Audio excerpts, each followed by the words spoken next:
Hello everyone! Ayan, kumusta po sa inyong lahat? Ayan, medyo na-late po tayo makapag-edit ng ating video dahil medyo na-busy po tayo today. So yan na nga guys, so for today's video ay tara at samahan niyo po ako magluto nitong ating napakasarap na pork gisantes. So lalagyan lang po natin yan ng patatas at ng red bell pepper. So tara na guys at samahan niyo po ako magluto and enjoy watching po. So yan na nga sa ating kawali, maglagay lang tayo ng cooking oil. And mag-start na tayo magisa ng ating bawang at sibuyas hanggang lumabas yung bango nitong ating bawang at sibuyas. Pagkatapos, isunod na rin natin dyan yung ating kamatis na hinog ng katulad ng ganito pula na siya guys.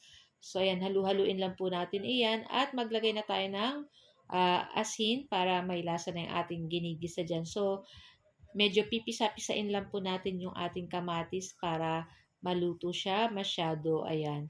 So, after po niyan, ay pwede na po nating ilagay dyan yung ating 1 kilong baboy. Ayan. May konting taba-taba po yan and syempre may laman. Tapos, halu-haluin lang po natin iyan. Napakadali at napakasimple lang po nitong lutuin. Ayan. So, maglagay po tayo ng oyster sauce, ng liquid seasoning. Ayan. Tapos, estimate nyo na lang po yung paglagay. Tapos, naglagay na rin akong pamintang durog at 1/4 cube. Ayan. Para sa ating pampalasa. And, halu-haluin na naman po uli natin iyan hanggang ano. Tapos, syempre, tatakpan po natin yan maya-maya kasi magtutubig pa po itong ating pork dyan. Kaya, ayan. So, hintayin lang po natin yan. Palambutin lang po natin yung ating pork dyan. So, ayan nga, takpan na natin guys. Lutuin natin ng mga 10 minutes. At pag ganyan guys, lumabas na yung tubig. Ayan.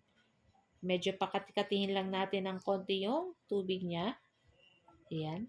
Naku, napakabango nito guys. And syempre, napakadali at simple lang nito guys lutuin. Ayan. So, maglagay na po tayo ng tubig syempre, para mas lalong lumambot and takpan lang po uli natin ng mga 20 minutes pa guys. And after ilang minuto, ayan na nga, pwede na po nating ilagay dyan yung ating in-slice na patatas na medyo maninipis ng katulad ng ganito. So, yung ating pork dyan ay malambot na guys, kaya lulutuin na lang natin dyan itong ating patatas. Ayan.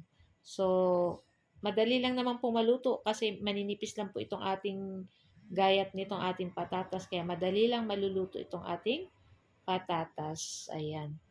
So, kung gusto niyo pong lagyan ng green peas, pwedeng-pwede naman po para pagdagdag na din na sarap at pandagdag ng kulay, 'di ba? Maganda pag medyo makulay yung ating mga ulam.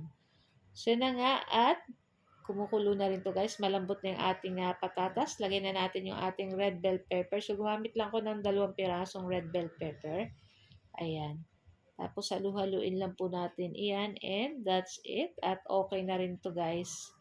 Ayan. So, pwede na rin natin tong i-transfer sa ating mangkok or sa ating plato. Kayo po ba guys, ano po ang inyong ulam today? Ayan.